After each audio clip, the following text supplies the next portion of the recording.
Thank you very much, everybody. This is very exciting to me as a builder, somebody that builds lots of big, nice projects before I got here.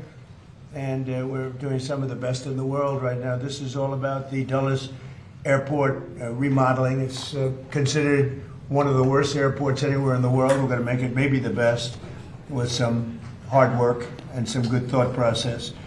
But thank you for being here as we unveil exciting plans for a major and long overdue renovation and reconstruction of Washington's really horribly thought of Dulles International Airport. I want to thank Secretary of Transportation Sean Duffy. He's fantastic. He's doing a great job, including having to do with the safety of airlines and getting in with the control towers and all new equipment that we'll be ordering in the not too distant future. So that we'll go from, again, one of the worst countries in the world for that, and we'll end up being one of the best countries in the world. That's automation, having to do with landings, takeoffs, and safety. But for his leadership at this important project, and that's the Dulles project, thanks as well to the CEO of United Airlines, Scott Kirby. Thank you, Scott. CEO of the Metropolitan Washington Airports Authority, Jack Potter. Thank you, Jack. And we've developed a great relationship with them. We're going to make this something special. As well as a member of the Airports Authority Board of Directors, Trent Morse. Thank you, Trent. Thank you very much. Dulles Airport is the primary international gateway to our nation's capital, which is now one of the safest cities in the country. It's one of the hottest cities in the country. We are the hottest country in the world. But our nation's capital has made tremendous improvements in the last year and a half since we got here. Crime is down by 84%. We've removed almost 8,000 career-hardened criminals.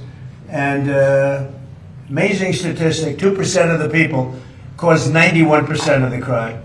And we can handle that really easily. So they've done, I just want to thank our great National Guard and the Metropolitan Police and others that worked with us. But the job in Washington, everyone's talking about it. I can also say, if you look at Memphis, Tennessee, where crime was rampant, and it's down now 71%, and it'll go down still further. And Louisiana, New Orleans, the governor called, he said, we need help. And we gave him help, and the crime is down 72%. And they just finished Mardi Gras, and they said it was the safest Mardi Gras on record. So we have a modernization of Dulles that's sorely needed. Last year's J.D. Power ranked Dulles 23 out of 27. That's a very bad ranking. Large airports nationwide, so it ranks at the bottom of the list, just about the bottom of the list. After an extensive review of more than 30 proposals with the top architects anywhere in the world, and I was involved with Sean and with a lot of other people actually, but Scott was very much involved, I can tell you. But we are announcing plans to add more than 5 million square feet of new or renovated space. We'll replace the current C and D concourses, which are basic disasters, all the while preserving the iconic original terminal. That is one of the great architects of the world did the original terminal, and it was very, very important that it be left. It's one of the reasons. It was both an asset and a liability. The liability is that nobody wanted to build anything near it, and people had to walk crazy distances, and it's no good, not acceptable. So we've addressed it all, and we have a plan that's going to be phenomenal. But we're going to replace the C&D concourses and preserve the iconic original terminal that first made the airport an architectural landmark. So it's going to be something, you can sort of see a little example of it right here. That's your front. On the other side of the street, we're building a massive 9-story, 8-story, 10-story, we're not sure yet, but we're building a parking garage that will be right next to the terminal. You'll walk right across the street, and you'll have a glass bridge, a number of glass bridges that will go right into the terminal. Right now, you have to walk so far. You have to walk blocks and blocks to get to the terminal. And we have an empty site right directly across the street that nobody wanted to tinker with, which was crazy. So we're going to have a magnificent garage. What would you say, Sean? How many cars? 32,000 parking spaces. 32,000. It'll be actually the largest garage in the world. 32,000 is big. Mostly above ground. We don't like down. People don't like going down underneath. Mostly above ground. It'll be beautiful.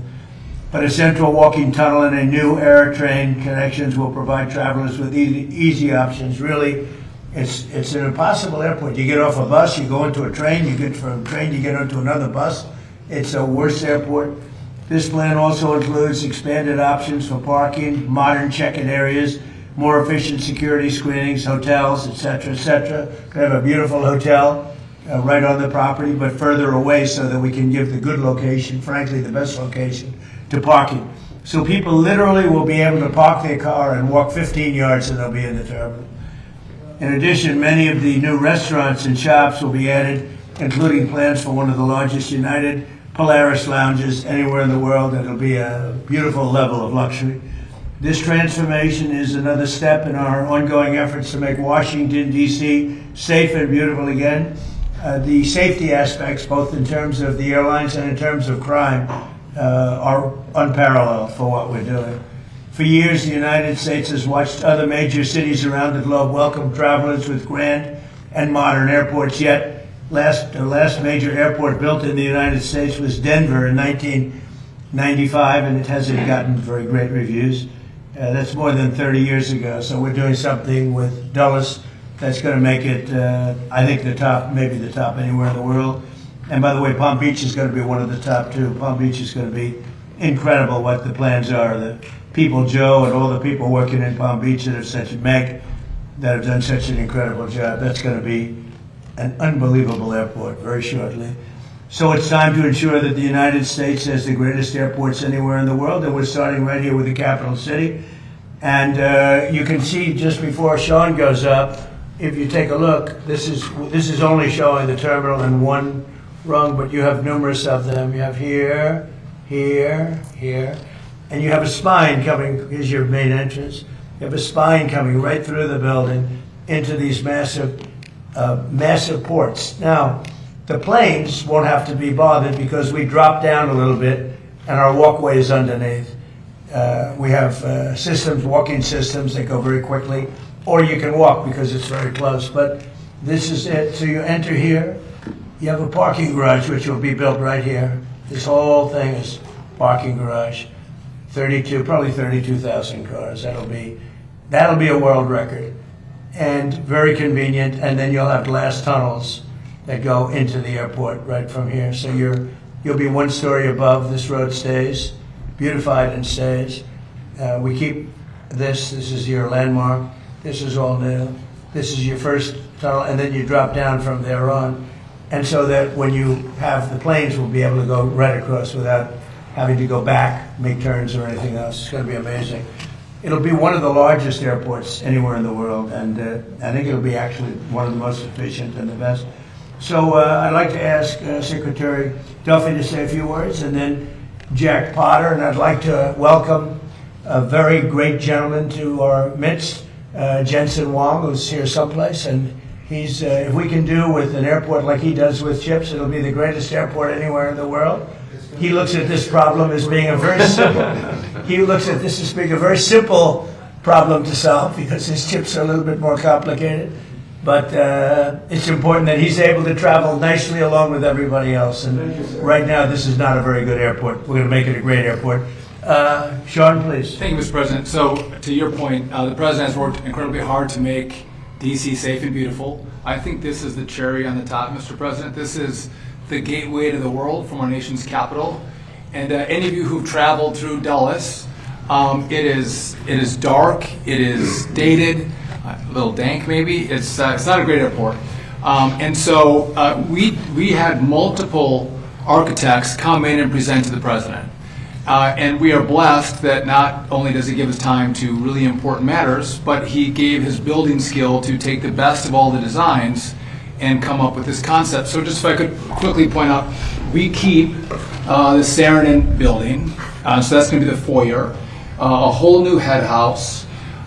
We are going to get rid of the people movers, Mr. President. So if you don't know what these are like elevated buses. It's kind of like, it looks like it's from Star Wars, if you will. And they're slow and people are angry about them.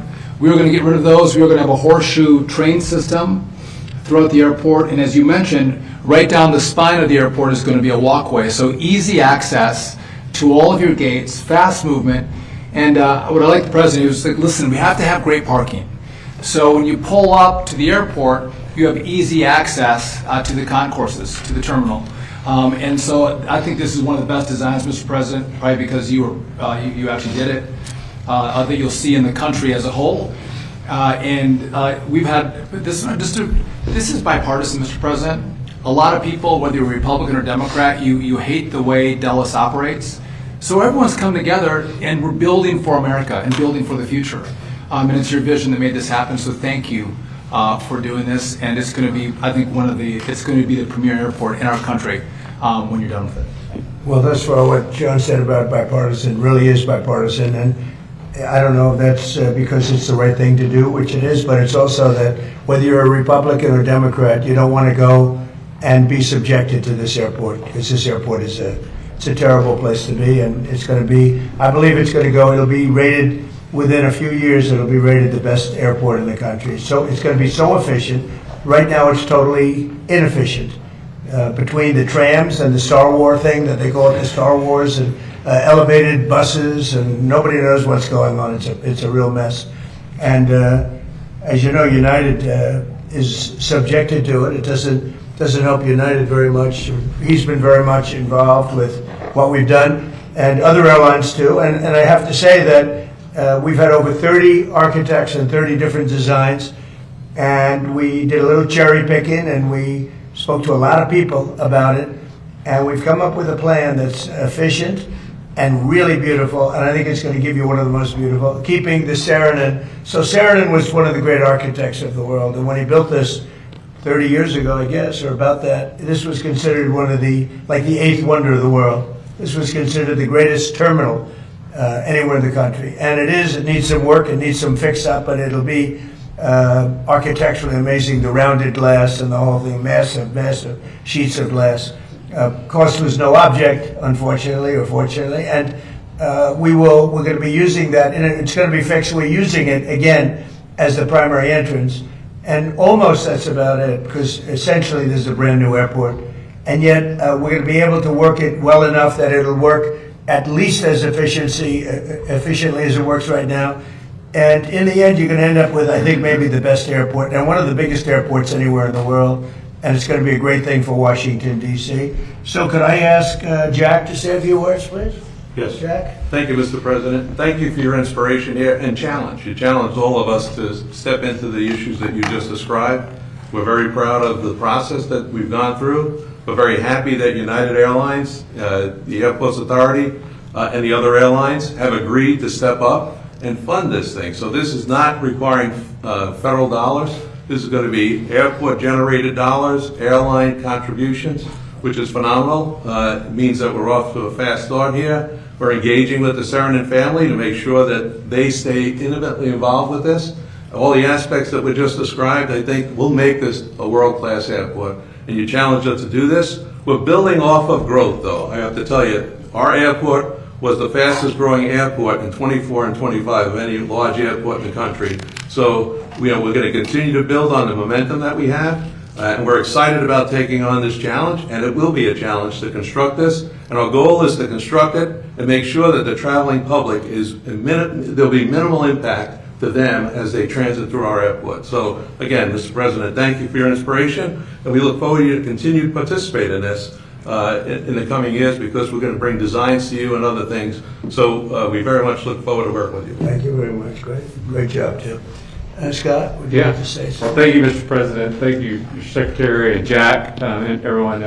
United, we're really excited to have this project get off the ground. The terminal that's out there today was built 45 years ago. It was meant to be temporary. And so I've spent my whole career at United Airlines waiting for this day, and all the people of United Airlines have spent even longer waiting for the day that we could have really the best airport in the world. And this design is one that works great for the airline. The President talked about how it works great on the outside for the airline, but it's going to be a beautiful airport inside for customers. It's something that all of us at United, but really all Americans, will be able to be proud of, having an airport when people come into the capital that really represents what the United States of America stands for. So I'm proud of it as a CEO of United, but proud of it as an American as well. going to be a great one. Thank you. Thank you for your help. And Trent, would you like to say something? Yeah, thank you, Mr. President, for your leadership on this. On behalf of the MWA board, this is something that everyone's tried to do for decades, and no one's been able to get it done. And without the president's leadership on it, we'd be back in square one. So thank you for your leadership on this project. Thank you to United and the Department of Transportation for moving this along as quickly as possible. One of the things that is interesting, they were going to build this over a 60-year period. They were going to start with a little section here, a little section there, and that wouldn't have worked. It wasn't a design like this, but it wouldn't have worked. So we're doing it all at one time. It'll all be completed, and it'll be beautiful, and it'll be something very special. Would you like to say something? Thank you, Mr. President. I really want to thank the Airport Authority and United Airlines for your partnership, the board of the Airport Authority. Your partnership is critical to make this happen. I know you had a plan to improve the airport, but as the President said, it was a long-term plan. We thought it was too modest, too slow, too modest. And with 60 years isn't too long. Decades. But with the President's attention and focus on this, it's 2 years. accelerated, it's expanded, and we're actually going to realize the vision, and a much greater vision now. So it's a very exciting day for Washington, for the whole nation. Well, these people have all been fantastic, and they want to see it get done and get done properly, and it should be done as one airport, not being built in chunks, which would have been, frankly, a catastrophe, I think. So, thank you very much. You have any questions? Mr. President, thank you, Mr. President. Very quickly on this issue, did you just say 2 years? It would take 2 years to finish We this? think we can get it started fairly quickly. It's largely financed, and we need some approvals from Congress probably, but generally speaking, it's been very bipartisan. And then on the attack, the drone attack on the LNG tanker off of Egypt, Yeah. what can you tell us about that? And is there any indication it's Iran related? Does it represent a Well, I'll widening give of you the a war? report. I've been briefed. It's a little more of the same, but it's going to be straightening out. It's going to be straightening out. In the meantime, we're going to be hitting them very hard because it's our turn to hit them. They know it's coming. They're asking us not to do it, but they tried shooting it last night. So we had 5 rockets shot going 8,500 miles an hour, and all 5 rockets were knocked down to the ground. But they nevertheless took a shot, so it's our turn. And we'll see if we get there with an agreement at some point, but we're going to hit them very hard.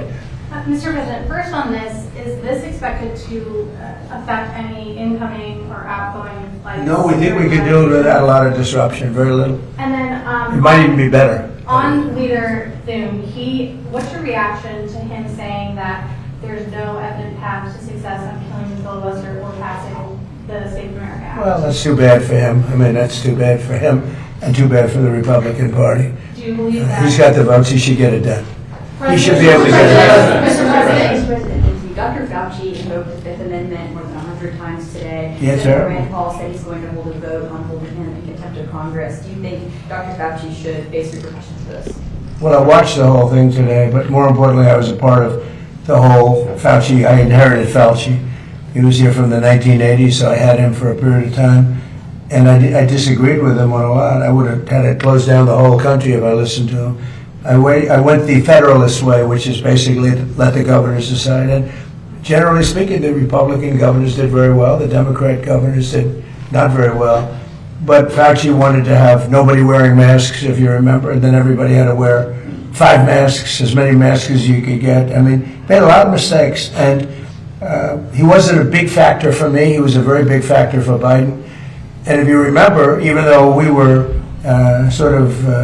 prime time in terms of that whole disaster of COVID, far people died, fewer in the Trump administration than in the Biden administration.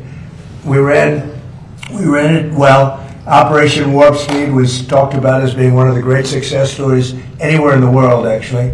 And we did a good job. But many more people died under Biden than died in the Trump administration from COVID. COVID was a disaster, but Fauci did not help. Mr. President, do you think that the DOJ should reopen the investigation into the auto pen, specifically pertaining to Fauci?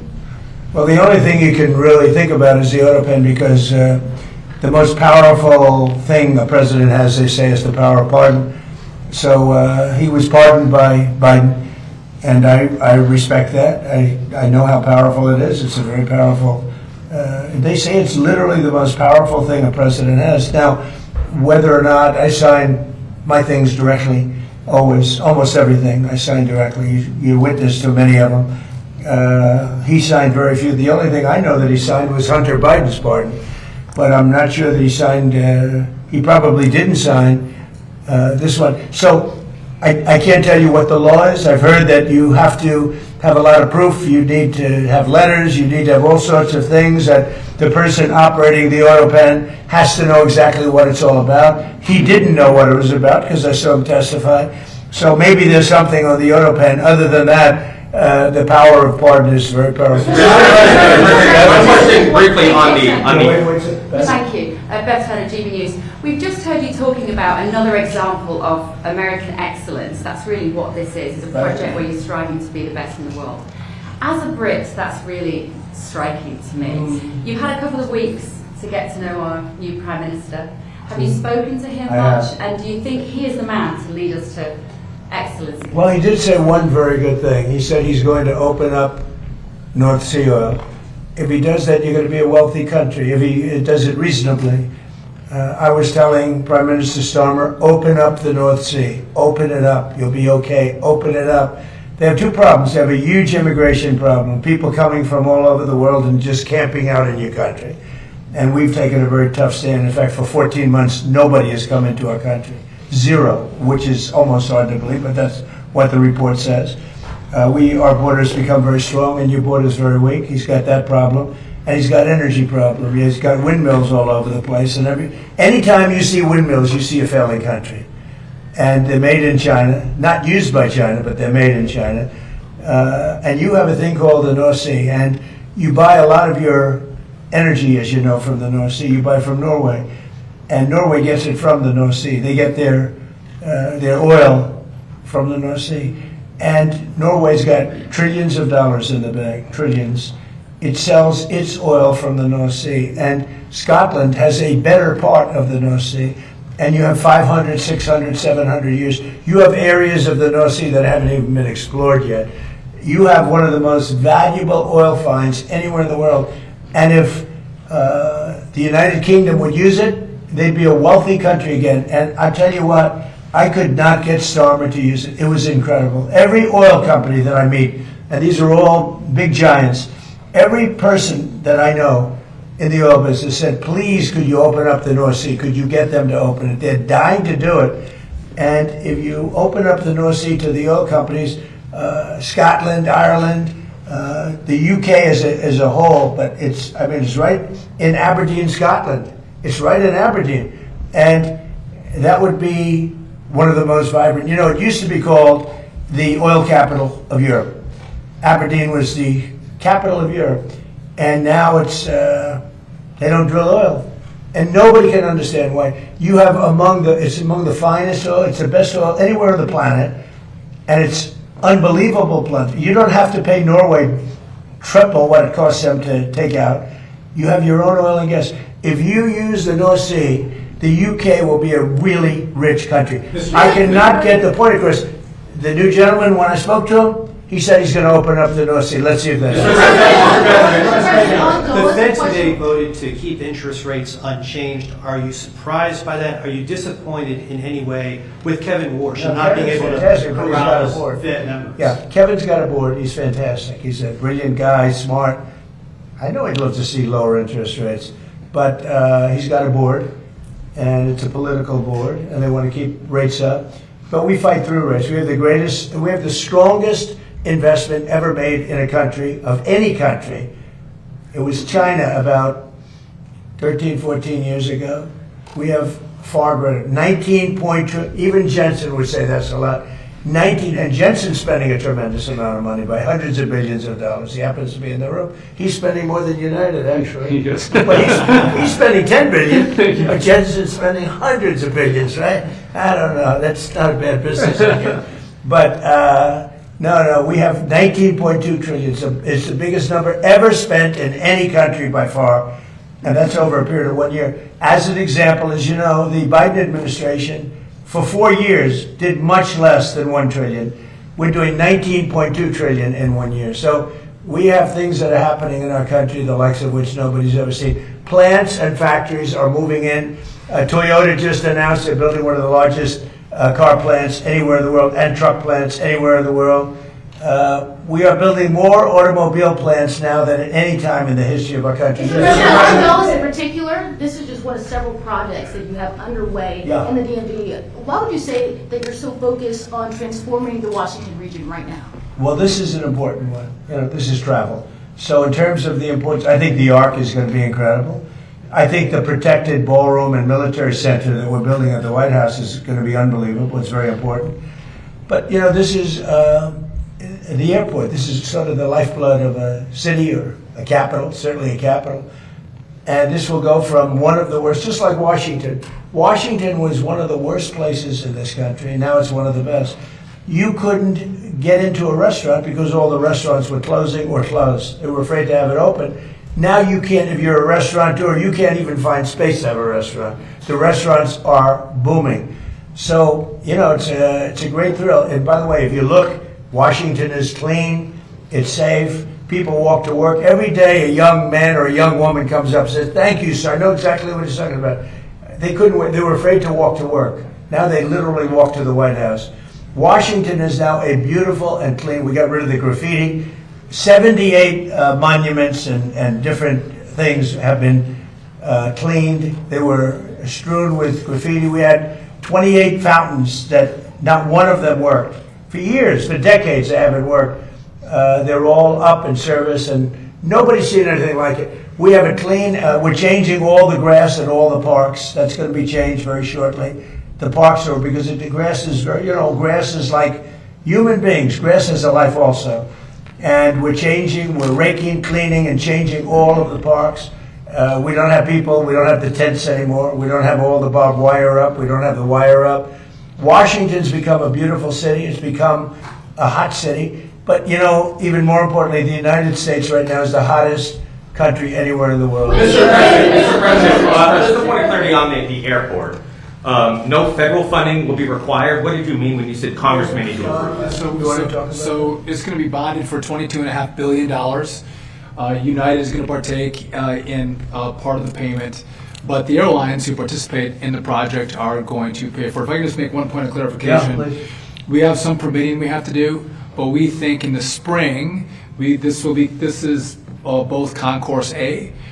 We think we can start construction in the spring of next year. So we're trying to move at the speed of President Trump. It's never fast enough, but we're going as quickly as possible so we can give a deliverable to the American people. And the other thing Sean's doing, which I think is so important, maybe more important, I don't know if it can be more important than this, but he's working on air traffic control. We have an obsolete system. It's 50 years old. You saw the helicopter crash a year ago into a plane. That was a disaster. And things like that would never happen. Bells would have gone off in 4 or 5 minutes before it happened. You would have heard the bells and whistles would have gone off. And a thing like that couldn't have happened if you had proper air control. So what's happened is we're working very hard on getting the finest in the country now, in the world. We've examined the systems of almost every good country in terms of air traffic control all over the world. And we have the best people working on it in the world. And it'll make, so often you'll see somebody even bunking into each other in an airport. But where planes come too close, where planes, in the case of the helicopter the helicopter hits the plane, we are working on air traffic control to redo the entire system, including the new towers, because the towers are obsolete. You don't think of it. You see a tower and it looks fine. You go into those towers, they're literally falling down. So we're talking about new towers and all new air traffic control, which will give us the safest anywhere in the world. Mr. President, Why do you think Dr. Fauci invoked the Fifth Amendment so many times today when he has the pardon? And what was stopping him from just giving an honest testimony this morning? Well, look, I've never been a big fan of Fauci. Why he did that was very simple. His lawyer told him to. I don't know if he would have been better off not doing it. There were a lot of questions that I guess he could have answered, and some maybe he didn't feel comfortable in answering, but his lawyer told him to do that. Mr. President, Prime Minister, Andy Burnham hasn't mentioned publicly migration at all since he's gone into number 10. Did you discuss it with him? I did, briefly. He's going to have to mention it because it's killing your country. Mr. President. Killing you. You won't talk to GBUs. He's killing your country. You won't talk to them. And not him. I mean, we'll have to see. I know Starboard did very little about it. And they're coming from all over the world. They're coming from Africa. They're coming from South America. They're coming from different parts of Asia.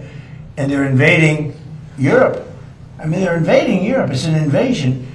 And the UK is a prime suspect. Mr. President, on Todd Blanche, Senator John Cornyn of Texas has been hesitant to back the confirmation. It seems to be some sort of deal that he's talking about. What is your reaction to his hesitancy? Well, all I can say is Todd Blanche is outstanding. And I thought it was pretty routine because he's so good. You just wouldn't find a better person. So I don't know, maybe John Cornyn's upset with me because I didn't endorse him. I don't know what it is, but I haven't heard that there's a problem. I heard he's going through quite nicely. And do you think Senate Majority Leader John Thune, after the comments you heard regarding Save America and some other stuff, do you think he's still the man for the job? Well, we're going to find out, and I'll let you know. Mr. President, it was a beautiful service yesterday for Senator Graham, beautiful eulogy that you delivered. As far as Senator Darlene Graham is concerned, based upon your conversations, is she going to focus primarily on foreign affairs like her brother, or will she focus more on domestic issues? I think domestic, really. I've spoken to her a lot, and she's much more focused on domestic, including costs and pricing. And I think she'll be outstanding. Mr. President, Jake Clayton, he was just confirmed by the Senate. Yeah, he's great. Would you like to see him continue with Bill Pulte's work at exposing election? Oh yeah, sure. I'm sure he will. Bill did a great job, and Jay has just been confirmed. And he's outstanding. He was the head of Sullivan & Cromwell for many years, and he's very outstanding. And I think he's going to do a fantastic job. And Bill was great. Yeah, please. Mr. President, in light of advanced ChatGPT AI models escaping your lab and conducting cyber attacks, are you considering stronger controls on AI, and would you consider negotiating? Well, we're looking at AI. We're looking at controls. We're also making sure that we lead. So we're leading China in AI by a lot. China has virtually no controls. It's freewheeling a little bit. So we have to be careful in both ways. We don't want to restrict them, where all of a sudden we come in second to China. Whoever wins with AI is going to win. That's how big it is. So it's bigger than the internet ever was. It's bigger than anything ever was. So I don't want to restrict. I know many of these people. I don't want to restrict them from doing great work. Yeah, please. On what scenario do you see Iran attacking U.S. installations and personnel overseas and you withdraw? Or I don't see that. No, we're not. No, we're gonna hit them very hard. I mean, I can actually say that because there's very little they can do about it. It was a different group than we're dealing with. They've already apologized, but we got to smack them a little bit. Mr. President, hit back when they strike. Will I always hit back? Yes. Pretty much. Mr. President, just a quick theory on that, sir. Is that in response to the attempted ballistic missile strike on Jordan last night? When you say it's our turn to hit back. Yeah, I think more so that, because it was another smaller event. But no, they sent 8,000 mile-an-hour missiles at us. And fortunately, we had our people operating the greatest equipment in the world, namely the Patriot system. Think of it, 5 missiles going 8,600 miles an hour, big ones, coming right at us, and all 5 were shot down. How about that, right? Pretty good. Only nobody else could do that but us, yeah. How was your meeting with President Volodymyr Zelensky yesterday? It was good. Do you see a time scale for getting Yeah, it was good. Look, he's out doing his thing. I'd like him to end the war. So it's very simple. I get along with both. I get along with President Putin. I get along with President Zelensky. Like I told him, I wanted to end the war, get the war ended. Thousands of people, 25,000 people died last month. That's standard. And it's not acceptable. So I said, just end the war. Mr. President, on the war, do you want the House to come back before August 31st to act on the Russia and Iran sanctions bill after it Well, if it's necessary. I mean, it shouldn't be necessary, to be honest. But if it's necessary, I'd like to, are you talking about the Lindsey Graham? Yeah. So I'd like them to add Iran as tariffs, not just as sanctions. I think it's important. That's what Lindsey wanted. Because I heard that they have tariffs on Russia, but not on those 5 countries with having to do with Iran. I'd like to see tariffs on Iran. It would make it much stronger. So perhaps you're very good at this. You can maybe tell them. I think they should put in for Russia, but I think they should put in for Iran. And that's really what Lindsay wanted. Yeah. And on Iran, one more, sir, sorry. And good job at the dinner the other night. Thank you. Pretty great job. Thank you, I appreciate that. President Xi told you that China would not give or sell Iran any weapons. And there's a new report that Iran's about to get 400 rocket launchers from China going through Pakistan to Iran. Well, that would be surprising. I mean, things like that happen, but that would be surprising. He told me very strongly he wouldn't partake, and he knows I'd be quite disappointed. Yeah, please. And he's coming here, I think, on September 24th. Two questions. First, we're coming up on the 25th anniversary of 9/11, and a good number of 9/11 families have called on New York Mayor Zohran Mamdani to not attend a number of these memorial services. What are your thoughts on that? Well, I think they're having a hard time with Mamdani. The people having to do with anybody having to do with 9/11 right now, on the victim side, and there are a lot of them, they're very unhappy with what's going on in New York, and they're very unhappy with the mayor. I understand that. Yeah, please. Thank you, Mr. President. Senate Republicans are underway in negotiating the budget. Would you sign a CR without the Save America Act attached? Is that something you want to see? I'll go look at it, but they should get to Save America. How simple can it be? Voter identification, proof of citizenship. I mean, now you have to understand the Democrats, not one Democrat will sign because they want to cheat. There's no way they can get elected if they don't, if that happens. But we should have unanimous Republican support. And if we don't, people should look at those Republicans. But think of it. Who would not sign voter identification with photo? And who would not sign proof of citizenship? Only people that want to cheat. Thank you very much, everybody. Thank you. Thank you. Thank you, everybody.